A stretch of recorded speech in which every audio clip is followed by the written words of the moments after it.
Hey, what's up? It's that Weekend Warrior. Last year I hosted my very first panel, and it was at the Game Expo Free Play Florida.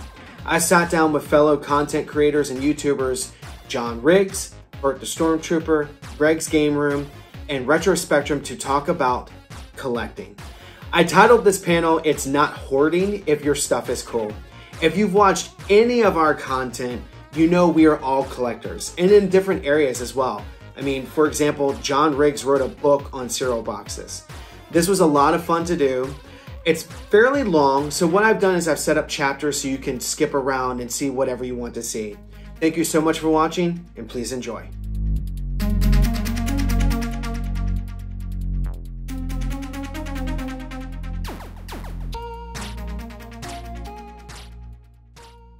Jason Williams, also known as That Weekend Warrior. I'm a YouTuber, content creator. I like to say that I'm a nostalgia celebrator, and typical, I think most women here would agree, is that men don't really grow up, we just grow old. So that's kind of my tagline, see if she gets it. Beside me to my left is Bert the Stormtrooper. He is a YouTube toy reviewer. I would say you are a Transformers expert. You were just at TFCon. You want to talk a little bit about yourself? Weeks ago, we were at TFCon, myself and a bunch of other friends of mine who call ourselves the mediocre YouTubers. You see us, come talk to us, you'll probably find us at the bar, and that's where we were. So, much like Jason, I celebrate the 80s. Yes. I just refuse to let them go. So I'm really into everything 80s. Transformers, He-Man, Ninja Turtles, that's a little 90s. But, I just kind of refuse to let go of that kind of stuff. My channel started out as, when I started the channel, as you can see in the picture, I've got an Optimus Prime figure there. That's my favorite Transformer. That's a real little Samson. Yes, that's a real little Samson. That's on my name. So I focus mostly on Optimus Primes, and one of the things that I like to do was when I was building up that collection, a lot of the figures that I get are like older figures that I didn't purchase the first time around, so I'm buying them online and I have to wait for them to ship to the house. And to kind of give myself a little bit of a sneak peek, if you will, I'd like to go on YouTube and find reviews of these figures that I'm waiting on. And I found that a lot of the figures that I was waiting on and purchasing, they just weren't available, or people were not making videos with them. A lot of these older figures. So it occurred to me, I was looking for something on YouTube that no one was doing. It occurred to me, I'm going to do that. So the channel started out with a series called That's Just Prime, and that's all I did for about 5 or 6 years, just review Optimus Prime figures. Once I've done all the figures on my shelf and I couldn't do it on a weekly basis anymore, then I started kind of doing other stuff, Ninja Turtles and He-Man, other Transformers, and just kind of really doing anything, any toy in my room that, let's grab this one, let's talk about this one. And so that's kind of where my channel's at now. Awesome. And beside him is Greg George, known as Greg's Game Room. He is a retro games collector, and what I'd like to call him a retro games subject matter expert. So, Greg, take it away. No pressure, brother. Don't oversell it. Yeah, I mean, I've just been collecting mostly Atari stuff since I was a kid. So if I see something with the Atari logo on it, I'm just immediately drawn to it. Like that hat right there. He's got that hat over there. That's a New York hat, that one doesn't count. But, so, ouch. Wow. I like the Yankees too. But yeah, anything Atari related I'm interested in. And I've got several games that I've collected since I was a kid. That's the problem. Or you probably speak to this as well. But once you get something, you just don't want to let it go. I mean, it goes on the shelf and it stays there with you forever. And if you are away from it for any length of time, I'll start to miss it. You're like, why is this not near me? But especially the consoles. I've had those consoles since I was a little kid, so they're all very meaningful for me. But yeah, just mostly video game stuff. But I collect toys and Transformers and things that I've just had for many, many years, and they're all up on the shelf in the game room. I'm proud when somebody comes by and takes a look, and hey, look, Transformers. Hey, look, more stuff. So it's a mishmash for me. Just a mishmash of things. Whenever I have to describe Greg's game room to someone, I I was like, the channel is, I put my Sam Eagle voice and I say salute to all consoles, but mostly Atari. That's it. That's it. All right. And next up is Mr. John Riggs. I think many of you know who John Riggs is, but yes, definitely a cereal box aficionado. He wrote the book on it, literally. It's been a lot of fun hanging out with John. Brandon and I spent last weekend with him, and brought him and Michelle down here for the event and all. But John, take it away. What would you like to know? Talk a little bit about yourself, other than if you don't follow him, go follow him. Man, I'll start it off. May I ask you a question? You may. How you feeling? You got John Riggs here. Oh, we almost got Greg to spit. Damn it. No, yeah, I am. I was, born in the 70s, grew up in the 80s, kind of lived in the 90s. I consider myself not a collector, but I have a collection, and I certainly speak the language of a collector.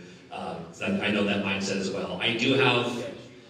It depends on which way you look at it. I might have more games than you think, but to a collector, I may have a lot smaller of a collection than other collectors would think I have. But I do have like 3 closets full of stuff I don't have a game room, and it's not for showcase. I wanted to make my channel known early on. It was like, my channel is less about my collection and more about the nostalgia vibes behind some of those games in my collection I can show off. But also, I am just as nostalgic for breakfast cereal as I am video games as well. So I do have a collection of like vintage cereal boxes, and that's kind of my other thing.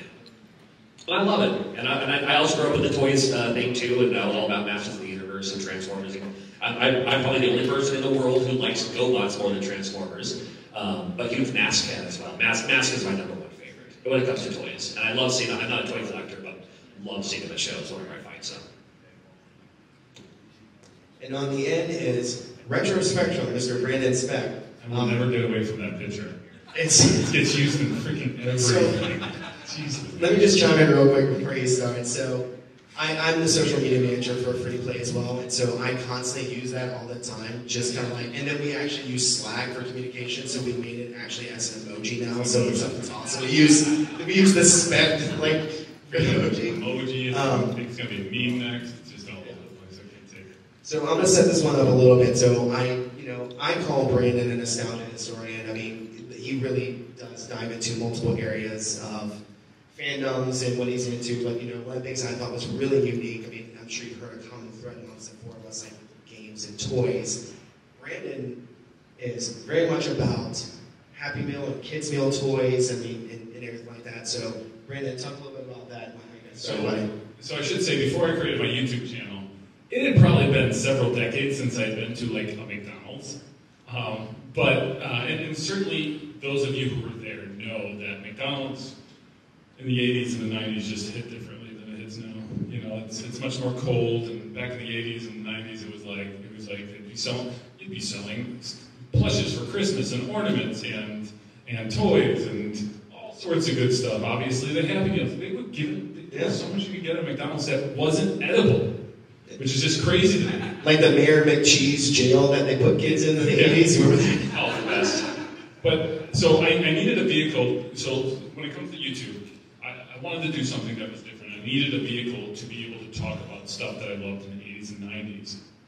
And so if you ever get a chance to check out Retro_Spectrum, the cool part about my channel is I use McDonald's as a vehicle to talk about other things from the 80s and 90s. So for example, when the new Rescue Rangers movie came out on Disney Plus a while back, took that as the opportunity to do a whole episode just talking about pop culture, and again, McDonald's is the vehicle of why I'm talking. So McDonald's was always kind of secondary for me with the channel, but it was a great way to just kind of like, work with the algorithm. It's just gonna be like anybody who wants to see McDonald's, they're like gonna come to my channel, maybe. Each of us up here collectively does collect video games in some capacity, and the one I collect the most, I would say, is at this time right now, like I'm still in the world of NES, and Genesis, like that era is like my jam, and it's really games that like I rented a lot as a kid, but I probably can ask my parents to purchase. Like Brandon and I did a video on like movies and games that you rented so much. It's like the amount you spent on that rental, you could have just like done some chores and bought the darn thing. So mine right now definitely is in the retro games. I play modern games. I love it. I got God of War Ragnarok queued up for like a year. I just so busy, I haven't had a chance to play it yet. But those are the main ones I collect. And, you know, I know you collect retro games, I think, too. Why don't you go ahead and tell us something about that? I'd say probably the biggest collection that I have for video games would be the NES, the original NES, because that's I grew up. What's the number? Somewhere under 200 right now. There you go. Yeah. Which is not hoarding. Which is not that much, honestly, because we're looking at what 700 and some odd games. Yeah. I'm certainly not going for a full set for NES because I just don't have that kind of money. Little Simpson, but Little Simpson. Yeah, Little Simpson. Are you all familiar with Little Samson? Do you know what this game is that we're kind of making jokes about? Yeah. Okay. Okay, yeah. No, that Little Samson that I'm holding in that picture is I found that at a convention, and it's a repro. It's a fake. It's a repro. The guy was asking a number for it, and he wasn't trying to pass it off as something like real. He was being straightforward about it, but he had a number on it, and he and I talked back and forth, and he kind of, in conversation, he kind of realized that I knew what I was talking about. I did make several purchases from him over the weekend, so by the end of the weekend, he's like, I will let you have that for $20. I'm like, I will absolutely throw $20 at that repro card for a joke. Because I walk into game stores, I have friends that own game stores, and I have had so much fun walking into game stores and flashing that card and putting it back in my pocket, and just watching the record scratch, silence, cover the whole room. So it's $20 well spent. So, but I'd say in terms of numbers, probably Nintendo and Atari 2600 are the ones that I have the most cards for. But I collect literally for everything. Like, if I find a console that I don't have, like not too long ago, I found it on television, and I found it with the keyboard to turn it into a computer. Oh, nice. And I got the voice synthesizer, and I didn't have it on television, so I'm like, I will purchase that. So the next couple of months is like scouring video game stores for television games. And you're a CIB collector too, right? A little bit of both. Okay. Loose, CID, whatever. Okay. Master System's got to be CID. Gotcha. Master System has to be CID. I'm not opposed to buying repro boxes and everything for it. I can't justify paying like $60, $50 for like a piece of carpet that you can tell like somebody stepped on at one point. And like, oh, that's the original one. Okay. Greg, other than Atari, what is the next big one in your collection? Since we know you are the Atari aficionado. Well, it's still Atari, but Jaguar. I don't have all the Jaguar games, but I have most of them from when they were originally released. You know, anybody remember Electronics Boutique? Yes. You know, I used to go in there all the time, and I would just loiter around Electronics Boutique, looking at the Jaguar games on the shelf, and eventually I would pick up a couple here and there. But it turns out I ended up getting at least half of the collection. And it's funny because there was a comment on my YouTube channel yesterday. Somebody sold his entire Jaguar, well, not his entire Jaguar collection, but a big chunk of his Jaguar collection for $20,000. And the Jaguar only had 71 games, so I'm like, holy cow, those things are really expensive. So yeah, Jaguar's another big one, but here's the thing. Most of the stuff that I bought, again, I bought when I was a kid, but in the late 90s, there was this company called O'Shea's. I used to go into the bulletin board systems. Remember when you used to have a 2400 baud modem and you'd have to connect to a bulletin board, and they were selling a lot of their games for $2 a piece. The Atari 7800 and some 2600 games. I'm like, okay. So I basically bought the entire collection of Atari 7800 games in the box, and that's a proud thing to have. That big chunk of. That is awesome. And then, in addition to that, Atari, before they merged with JTS Corporation, which was a hard drive company, and that was a whole disaster, but before they merged with them, they did a blowout sale selling all of their Atari Lynx games. So again, it was like $5 a piece for each of the Lynx games. So I just, remember the little forms that you get with the little check boxes, and you're like, hey, I want that game, I want that game. Yeah, that's what I did. Check. He'd send it to Atari with an actual check, and about a couple weeks later, get this box from the actual company, Atari, with all the Lynx games in it. And so again, mostly Atari stuff. I have a few NES, Sega Genesis things, but yeah, Atari's the big one. I need to sit down with you and talk 5200. 5200, my wife got me 5200 for Christmas, and that was the greatest Christmas gift I ever got. Love that. Because it was in the box with the trackball controller and like 20 games. And it was so funny because she was upset when she first got it. She noticed it didn't have any controllers. So she's emailing the guy that she bought it from online before Christmas comes around. She said, "Where's the controllers? You didn't send any controllers." She's like, "Look in the compartment." You know, the compartment on the back. It's just because the thing is so gigantic that the controllers were hidden there. If you've ever seen the video of the Angry Video Game Nerd hiding the Rolling Rock in there, well, if you've seen the one where he's not at a convention and he's not playing Rolling Rock, that was here. That was here. That was my system. He was putting. Okay, yeah. It's Scott right there in that video. That's awesome. John, what about you? Well, it was NES for the longest time. My story dates back to I would be purchasing these games, liquidation stock again, EB Games, Stockmark, etc.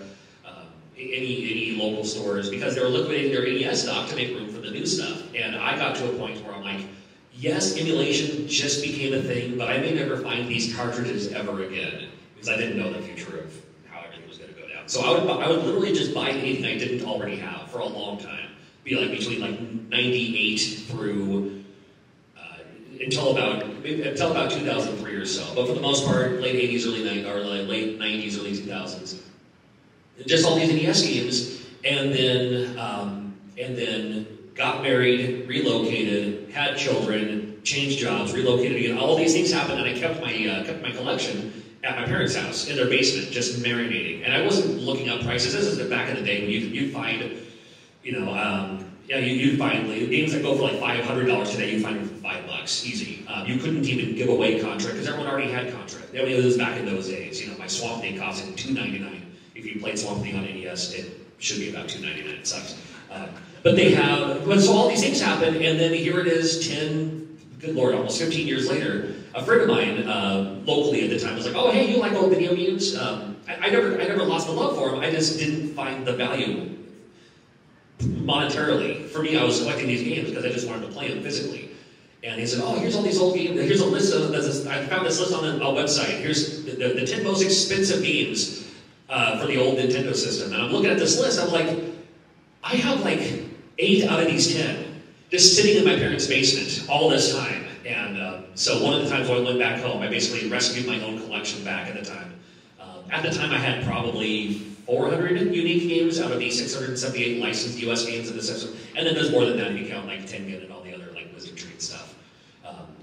But I already had most. And then at that point, then I got into like message boards, news groups, even Facebook. I wasn't really looking up a retro gaming scene. Didn't even know there was a thing until I started looking into it. I said, wait a minute, I already have, everyone else is collecting NES now, and I already have most of the heavy hitters out of the way, and I could probably go for a complete set.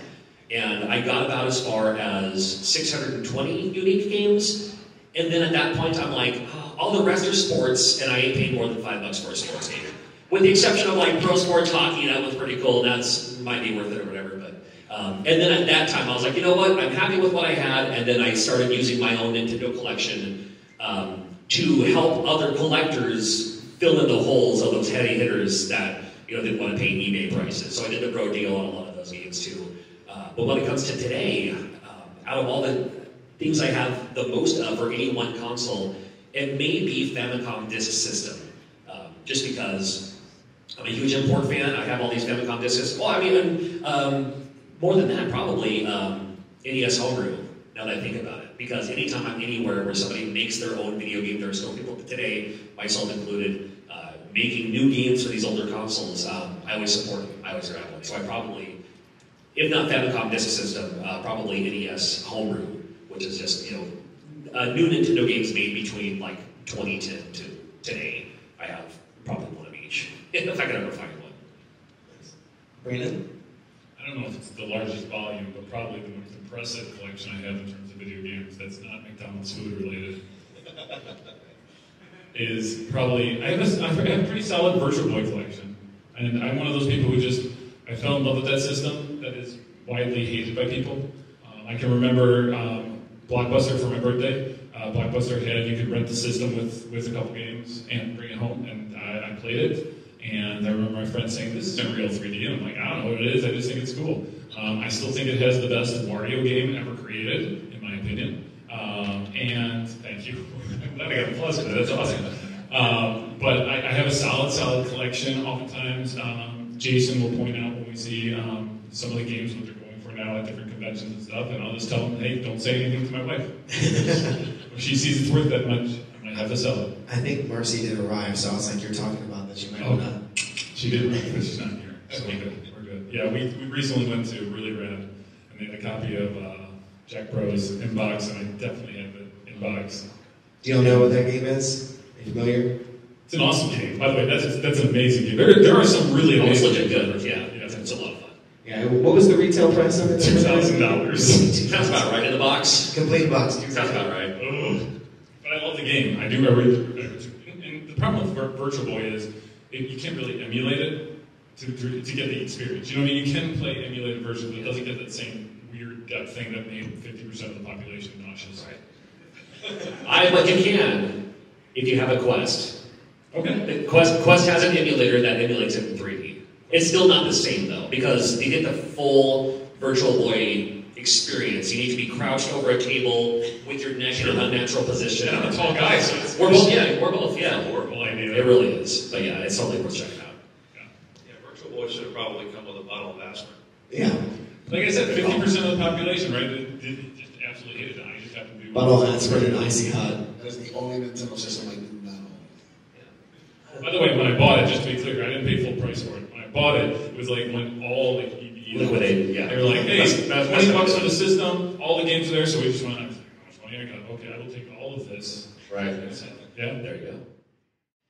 So we've been talking about games quite a bit. I wanted to kind of segue into something that, John, you wrote the book on, and Brandon is also a fan of, is cereal boxes. So John, I was curious, like, Yes. with the book you wrote, did you start collecting the boxes before the book, or did you collect the boxes because of the book? Oh no, it was way before. Oh yeah, yeah. With the cereal boxes, it turned into a. And I'm not the only one out there who collects cereal boxes either. I mean, there are some people who I don't mind them folded. I mean, there are some people who collect sealed cereal boxes. I'm like, that's insane. But to each their own. That's their own money. They can do whatever they want. It's their own, their own thing to look out for. I love it. No, I already had some, and then I started kind of breaking down even newer boxes just to keep, just in case. But no, it was just kind of fun to have the original cereal box and compare ingredients to what That's why Caramel chocolate isn't the same. That's why Cookie Crisp doesn't taste the same. It's a different formula than they used in the 80s. So that was the fun for me, was just to collect the cereal box part of it. And then when the pandemic hit, that's when I was thinking, well, I mean, there are people who write books on video games in the 80s, toys in the 80s, cartoons in the 80s, all these things in the 80s that we grew up with. But breakfast cereal was so much a part of my childhood that I was like, okay, I guess I'll be the one that writes a book about breakfast cereal. I also know 100% people aren't actually reading the words. Yes, there are words. They just want to see the cereal boxes. So I just became that, and I have a friend of mine who's a self-publisher. He told me kind of the channels of, yes, you can put it on Amazon too. I haven't done it yet. I plan on it though. But just how to kind of self-publish a comic book or a manga or a magazine or something, and that's how I was able to kind of self-publish it. But it was a pandemic project. I'm pretty good with typing. I'm pretty good with words. So it took me literally, I think, the weekend to type the entire book. And then the rest of it was just layout design and all that. No chat GPT? It's all you? No, it was all me. Yeah, chat GPT, it wasn't quite a thing at the time. Okay. A little bit of Grammarly in there? Yeah, you know what's funny? I didn't even have Grammarly at the time, but I do have a friend who's an editor. So it was a lot of trial and error. And that's the other thing when it comes to publishing a book, if you ever do, anybody can. I look at the screen so often that I already know my own words. That's the problem. That's why you need someone else to have a look at it. Not because you're ashamed or anything, but you need to have another set of eyes, because I already know how I speak. I already know what words I'm going to say. So my brain already automatically predicts what I'm going to say without actually reading the words. And every time I printed it, I would find new spelling mistakes, new grammar errors. And I'm like, okay, this one's done. This one's final. And I have a publisher friend of mine who says, no book is ever finished. It's published. It's just, you have to just wash your hands of it and let it go. And And then I finally had a friend who was like, okay, can you just go through and then here's a bunch of grammatical errors I can't do. Can you fix these spelling mistakes on this? Because he was using, there's an Adobe program that's kind of like the standard for publishing books, which I don't have access to, but he does. So he helped me out with that. And then he went through, he's like, okay, I fixed all those, and I also took the liberty to fix all these other ones that you missed. I was like, I'm glad you did. So the one I have today is the published one. But the serial fascination came first for sure.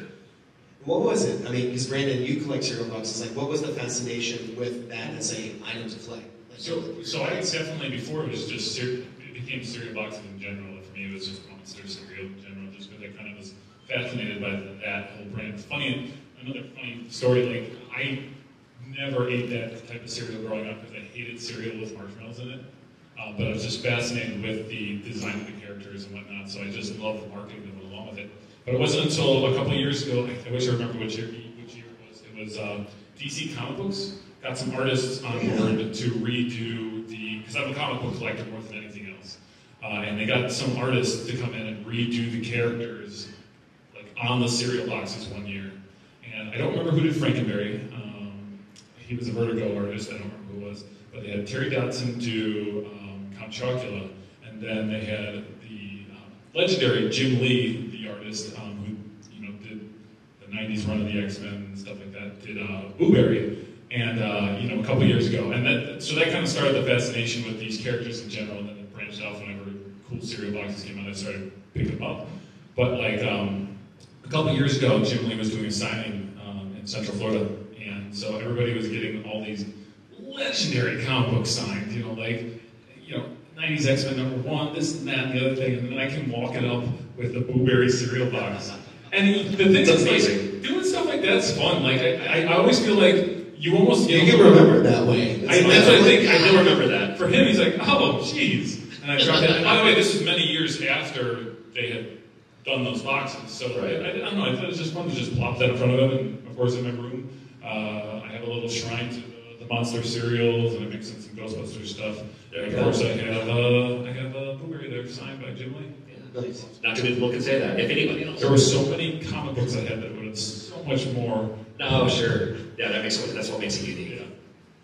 So what's funny is, a few years ago, Brandon was showing me the latest Monster cereals coming out, and he'd always do a post on social media where like him and his wife like literally go to Target, and he just grabs every box and takes a picture and posts it on social media. I'm like, that's cool. And so I come home with Monster cereal, and my wife goes, please tell me we're not adding cereal boxes to the collection because of Brandon. And I'm like, no, of course not. I was like, but I need this other one. She was like, oh my God, are you serious? I go, let me do it. And then now it's just like sitting in like a plastic case. I'm always like putting like protective cases on everything. That's just the type of collector I am. And it's just sitting in the closet in my office, and she'll see it. She's like, see how long that lasted. She was like, what's the resale value of that? I'm like, I don't think there is any resale value on any of these. I love video games, and I have a lot of my games I've had since my childhood, but I'm a big toy collector as well. And so I went to a toy show a few weeks back, and I don't know if you've seen them, I don't know if you all have seen them, but it's the G.I. Joe classifieds are coming out and everything, and they're super articulated, they're awesome. I picked up a few figures, and I come home from this toy show, and another thing, my wife's like, there's so many G.I. Joes. Please, like, you've got Motu, you've got TMNT, you're collecting like Super 7 Ultimates and reaction figures. Please tell me we're not adding this. So my question is for you, I mean, you saw the picture of my room, you're like, wow, it's so clean. Then you sent me yours. I'm like, how do you breathe? How do you breathe in that room? So is there something in your collection that you keep adding to where like your wife is just like, please tell me we're not adding this? Or is it just like, oh, that's just my husband now? So the common thread here is the wife asking, please tell me you're not doing this now. Yes. That's the common thread. That's the sanity check. That's how we keep ourselves not being hoarders. First Transformer, or you're not going to start collecting Transformers now, right? You're not going to start. First arcade machine. We're not going to have it. And I'm like, honey, no, I'm not going to be an arcade machine collector. Where are we going to put them? Oh, by the way, garage is French for arcade. Yes. So it's a carriage house. So that's how it starts. And my how many you got now? I'm like 10. 2 big moms. My kids are here, and they can hear my wife's voice in this conversation. What was the question? Accurate. Yes, that's the question. Yeah. No, I was saying like, you know, bring in something new into houses and like, please tell me you're not going here. And she was saying two things that are the most common things that she says, please tell me you're not starting that. And I always say, no. Yes. And also, where are you going to put it? Yeah. That's probably the most commonly asked question. Where are you going to put it? To which lately I've taken it to saying life.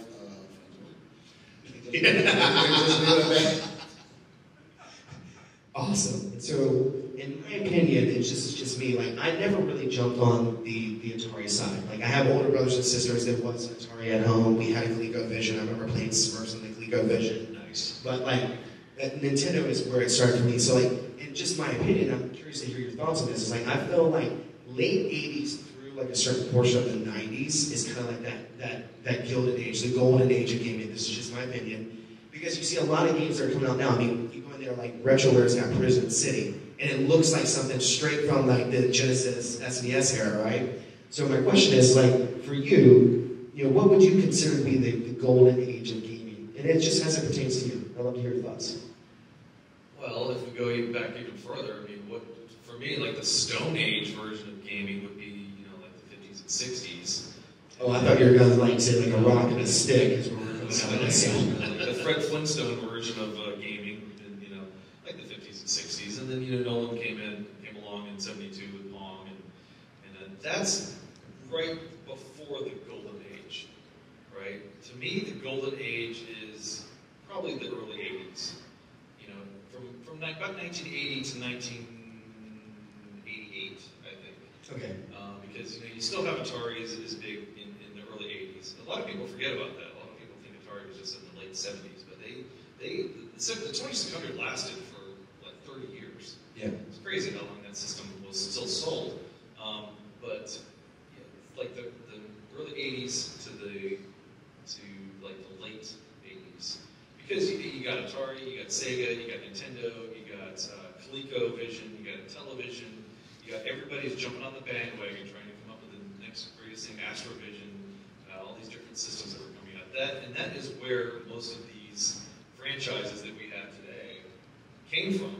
Nintendo in '85, when they came up with Metroid, when's the last time they made a Metroid game, John? But they've been doing it for years. Like 4 years ago. Yeah. Was Dread 4 years ago? Metroid Dread? What is it? 3 years ago? Yeah. When did Dread come out? It's been within the last like 3 years, I think. Anyone else play Metroid Dread? Yeah, few and far between. But like that's the point is that's where a lot of those franchises came from was the mid '80s, right? Late in the mid '80s. Atari didn't really have a mascot. I mean, maybe Bentley Bear is about as close as they ever got. I'd be cool with that. He's pretty cool, actually. He had Atari cards on the jack. It's not too bad of a game. But yeah, I mean, whenever you look at where the genesis of these games came from, that to me, that is the golden age. Like I said, Metroid, Super Mario Brothers, Centipede. Come on, Centipede is one of the biggest games ever. Asteroids is one of the biggest games of all time. And E.T. Sure, absolutely. E.T.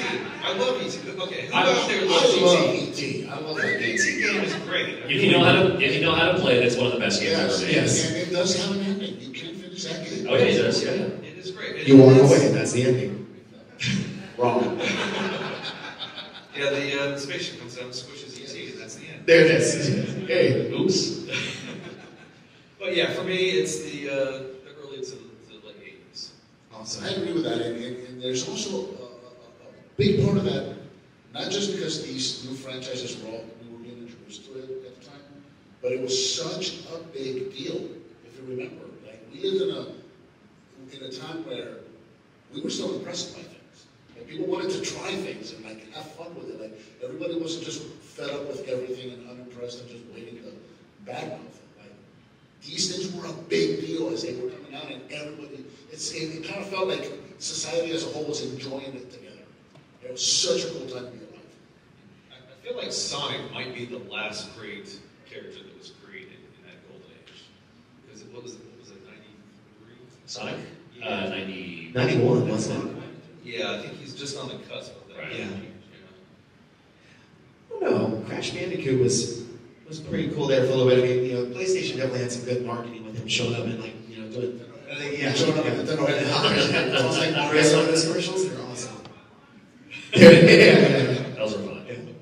Well, one thing that you were talking about as well is like, you know, I kind of go back and find like, you know, commercials, like, you know, video game commercials specifically from like the 80s and 90s, just to kind of relive and show it to my kids. And like, this is what it was like. Like everyone like really got together to go to Toys R Us or go to KB Toys and stuff like that, you know. One of the things I talked to them about is, and I'm sure some of you remember this, is like you go to Toys R Us and you had just the long aisle that what they did is they took the cover. Do you remember this? They just put the cover to the box and everything there, and then they just put in little paper slips. And it's like, you take the slip, and you go up to the front, you pay for it. And I'm sure you guys did this too. I forget what it was. I think it was Zelda 2, the Adventure Link, when that came out. And they had the box, but they never had the slip. And there was always that, you know, the person like, I'm just going to take the slip and I'm not going to buy the game. So like always going to Toys R Us, like, do you have it? Do you have it? Do you have it? Until you finally get it. You know, and those things were just super awesome to be able to like go back. I miss those days of like buying games. That's why like I'm a physical media person, and you know, talking to everybody here, like we're all physical media, you know, and you know, John knows these guys, and there was something, I think it was with the Pixel Game Squad and Retro Rick, they were talking about, you know, especially like when because they own game stores. It's like, you know, a lot of the cloud-based gaming, like, you know, downloading games, like people will go in and be like, hey, I'm selling you this DS, and there's like 70 games. Like, well, I'm just paying you for the DS. You're not getting the monetary value from that. From digital, right. And so I think it's awesome, like, you know, John's like making games, you know, homebrew games, and you have like, you know, premium edition out here doing like modern retro, doing the physical media. I think it's awesome.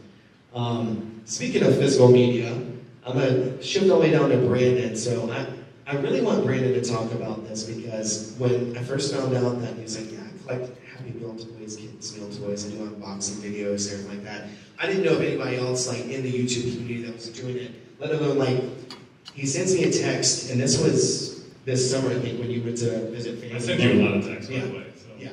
And so what he found was an unused French fry package from Batman Returns. He's like, look what I found. And I'm like, I don't know anybody else. Specifically, it was Jim Carrey as the Riddler, unused French fry container. So how did you get into this? Like, what was the spark of like, I'm going to collect, like, you know, like he's got it there, like having unused boxes and the toys. I should say this, like Batman Forever, by the way. No, Batman Returns. Okay, sorry.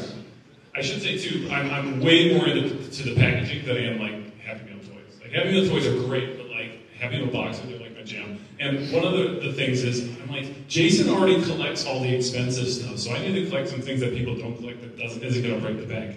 And Happy Meal boxes, for the most part, you can get for inexpensive. I'm not going to tell you where, because that's where I go to get my Happy Meal boxes. But for the most part, you can get them for pretty, and you know, like, I have a couple here. I mean, once I get them, I just keep them inside the little, like you would like a comic book. Sure. And I just keep them in there. All my DuckTales ones. You got them like that? I got a Back to the Future right here. You got them like, are they unused? So they're in good condition. Some of them might be unused. I don't know. It's hard to tell sometimes. It's like, this one definitely was used, that one probably was not. I don't know. It's hard to tell. But, I mean, in general, yeah. Brandon, do you have the first Happy Meal box? I don't, but you would love that because you're a Star Trek fan, aren't you? It's a big motion picture. I think, actually, it's surprising enough, like, for the most part, I can find them for inexpensive. But there's a couple, like, if you, like, the real Ghostbusters, when that Happy Meal came out, those boxes are freaking expensive. Mario Brothers 3, when that Happy Meal came out, I found those boxes before. They're expensive. The displays, too, the Mario Brothers 3 displays, you remember those? So those are expensive. Try getting those Ghostbusters 2 glow in the dark cups. Oh, yeah. Good luck. Yeah. I mean, that's kind of, I don't know if I answered the question. I don't even remember what the question is. So how you got started in it? I think that you said, like, it doesn't cost a lot to be It a literally collector of this stuff. It literally was the YouTube channel. Like I said, I hadn't been to a McDonald's in a couple decades, and I was just like, you know what? This is a fun vehicle for telling a story. And one of the things that you also notice if you ever check out Retro Spectrum, a lot of what I do is kind of parodying YouTube in general. So I go, McDonald's Unboxed. The actual showing off the toys in the box is very secondary. I'm literally going to trick you into just watching this video, and then I'm going to spend the next 20 minutes, well, it's more like 10 to 20 minutes, just talking about Sonic the Hedgehog, not about the Happy Meal. Yeah. Because that's just talking about Sonic. Clickbait. It is absolutely, I think it's a parody. I like to think of a parody. Parodyist. All right. Parodyist. I don't know if that's a word. I like that. So since all of us up here are using YouTube, and my thought is, how much of your collection is needed for the content versus like I'm just collecting because I love collecting? This is my sanity check to like, do I really need this thing, or am I buying this because I want to be able to talk about it on YouTube or take a picture of it on Instagram? So I'd like to hear everyone's thoughts. So we'll start with you, Bert. What's your thought on that? The first rule, I would say, to do like this, something like what I do, specifically toy reviews. First rule is never buy something for the purpose of doing a review. And I heard that, and that was said to me by several people when I started out, and I found myself in a place where I was buying things that I wasn't interested in because I wanted to do a review on them. And you end up with a lot of crap that you don't want. A lot of crap that I ended up giving away. Like cereal boxes? For videos that nobody watched because they were not what I was doing. You know, and I tell that to a lot of people that are starting YouTube and they come to me and ask me, and I tell them the same thing. Don't buy something just because you think you want to make a cool video about it. Sure. If it's not something that you have a passion for, it'll come through on the video. Oh, absolutely. It's just not going to hit. Go. Greg? What was the question? Do you buy things just so you can have content, like, you know, or is it just I buy things and I decide to make them into content? Absolutely not. No. For the most part, if I'm going to do a review of a specific game, if I have it in my collection, great. And that's even better if I have it in my collection, because A, I can, show it in the review or whatever. But plus, if I have it in my collection, that means I've played it a lot, so I'm pretty familiar with it. So I'm going to do a good review on it. But if I just want to show some game footage or something like that, I'll either throw it on the EverDrive or through the emulation. Emulation is nice for me because the quality of the capture is really good. My video capture system is not that great, so I usually do through emulation. But the thing is, I like to have the cartridges as an example of what this looks like. Like, what are NES cartridges? They all look the same. The only thing really different about them is the labels, for the most part, right? So I might disappoint most of you when I say this, but I feel like most of these cartridges are just props. They're there mostly for me to sit on a shelf and look nice, or you could consider them trophies in a sense. But again, for the most part, they're props to say, well, this is what a NES cartridge looks like compared to a Sega Genesis or Master System cartridge, that kind of thing. So, no, I do not specifically buy games or objects to feature in the video. If I have it, great. If I don't, then that's fine. John? I certainly have in the past, like the chicken nugget Tetris thing. Of course I wanted to buy one, but I was going to buy one anyway. So the things I do show off in my videos were items that I was going to purchase anyway. I didn't do it specifically for the video, but there are some times where it's like, ooh, that controller looks weird. I definitely want to do a video on that, but I also want it because I also want to play it myself. Like whenever I capture all my own footage on my channel, and like Greg too, is like emulation is the best to get the best quality out of it as it is. So I mean, I already have everybody has an archive full of ROMs, so that's never an issue for sure. But whether I'm holding it, and I can hold the game up if I happen to have it. But then it's less about again the game or the nostalgia versus the look at this cool thing that I have and you don't. And at that point, it just seems like show and tell, which I'm not about doing either. But yeah, for the most part, I won't go out of my way to buy something just so I can turn it into a video. But I certainly have for items that I would want to purchase anyway, like the fancy chicken nugget Tetris. Love it.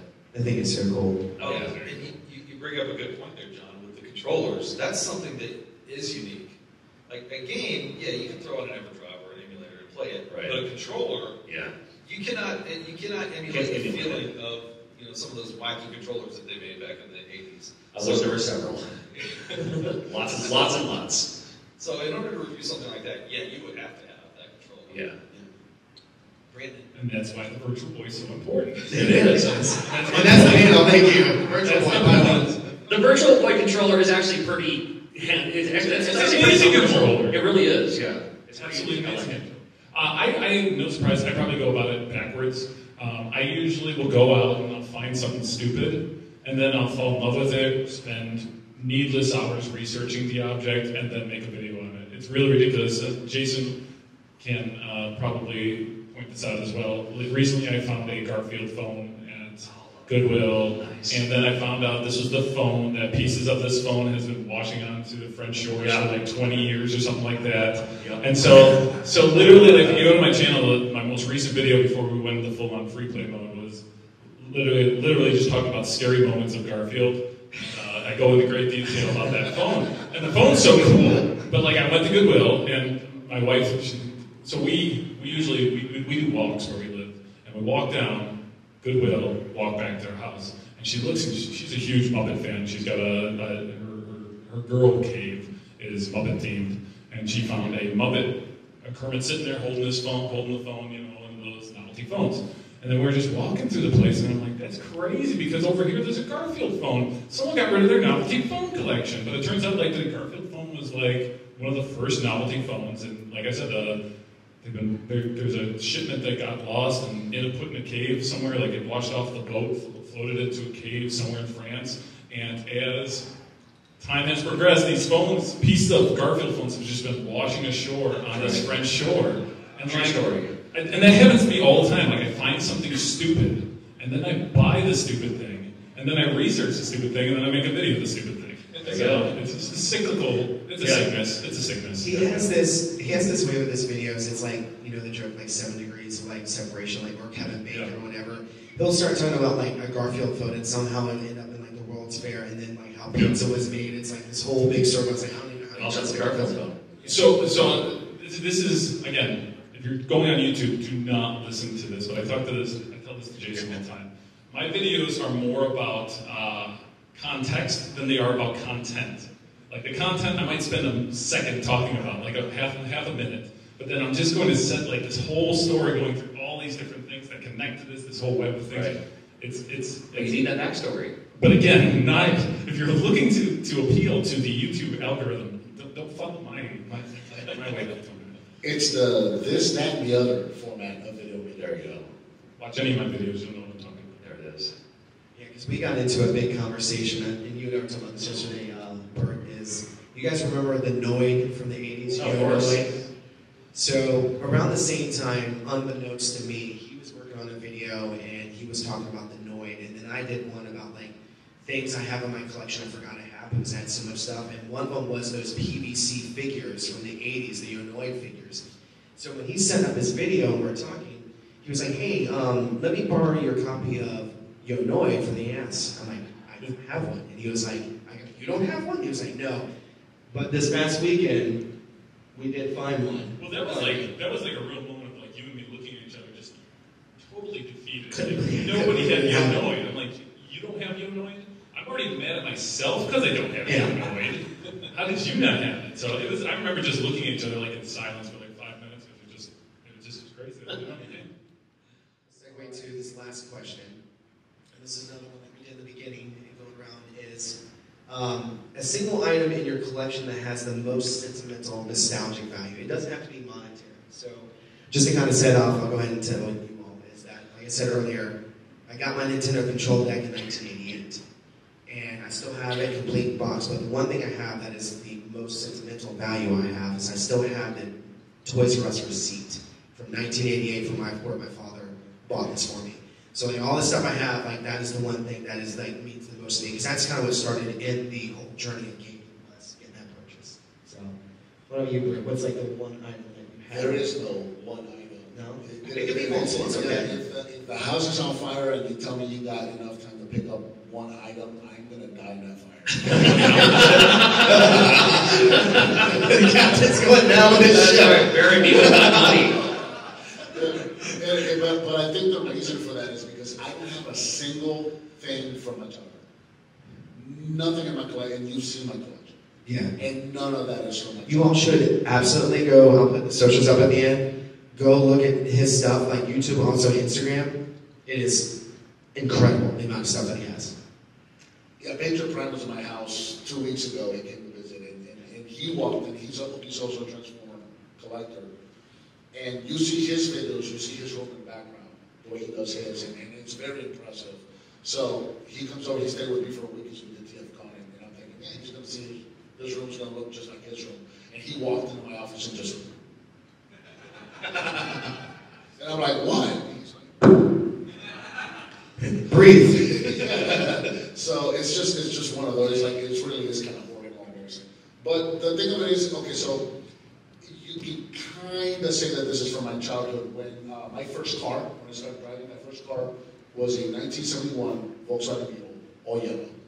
That was my very first car. So the very first thing I did, Bumblebee. I drove to KB Toys looking for a Bumblebee figure. Well, they didn't sell Bumblebee anymore because Generation 1 had passed. It was now Generation 2. Yeah. So I found a Generation 2 Bumblebee that was like the chrome gold almost. Yeah. Gold bug. It wasn't gold bug. It wasn't gold bug. It was Bumblebee, but it was the Generation 2 Bumblebee that they did in the chrome gold. Didn't it look like a Prius with a fin on it? Is that what it used to look like? No, it was literally the exact same figure from G1, just done in chrome gold. Gotcha. I have that. Sun faded because it sat in my car for years. So I have, that is the only thing, but everything else that I've got in my collection is all stuff that I've had to buy after the fact, as an adult. And most of the stuff that I purchase is because I had that, so I have a memory of it. I have a feeling for that. So I've bought it because I want it back. Yeah. And so that's like the whole world. So pick one item. I'm going to back it. The house. Everything in the house. This is it. Greg, what about you, man? Well, if you could go back, that's the previous slide. What I'm holding in there, that's my most nostalgic. That is my original Atari 2600 that I got from my mom in 1982, I believe it was. It might have been 81. A long time ago. But that is, forgive the pun, that is the genesis of everything that is me, really. That system right there. Because from that, when you fall in love with video games, you want to learn more about them. You want to, create games yourself, which I've done some. I've written some games on the Atari SD and things like that.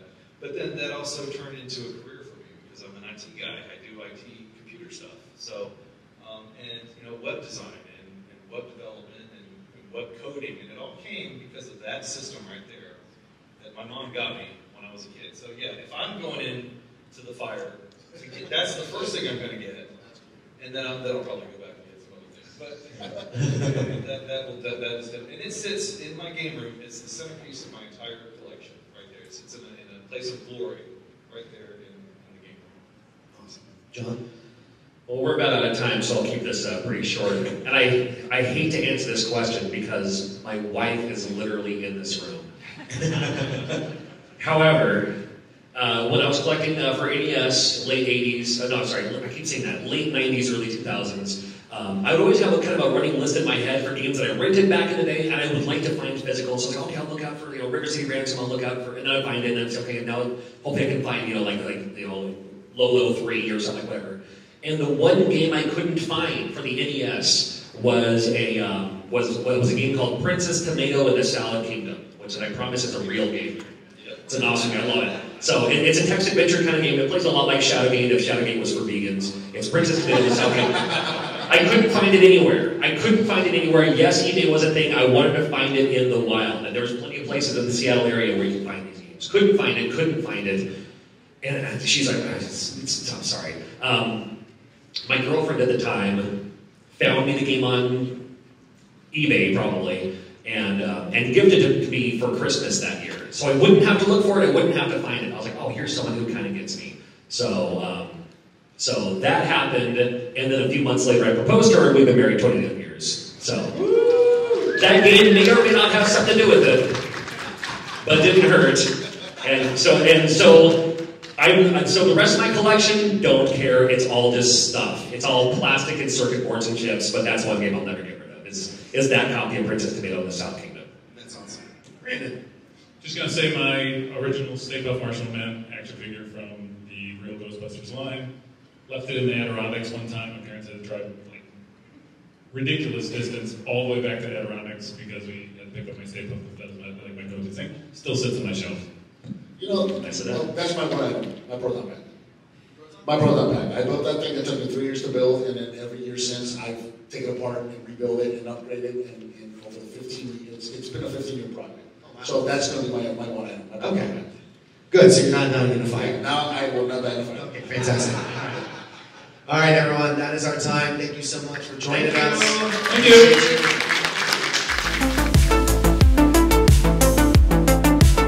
Thank you so much for watching. I greatly appreciate it. What are some things that you collect? Leave those in the comments below. I'd love to hear about it.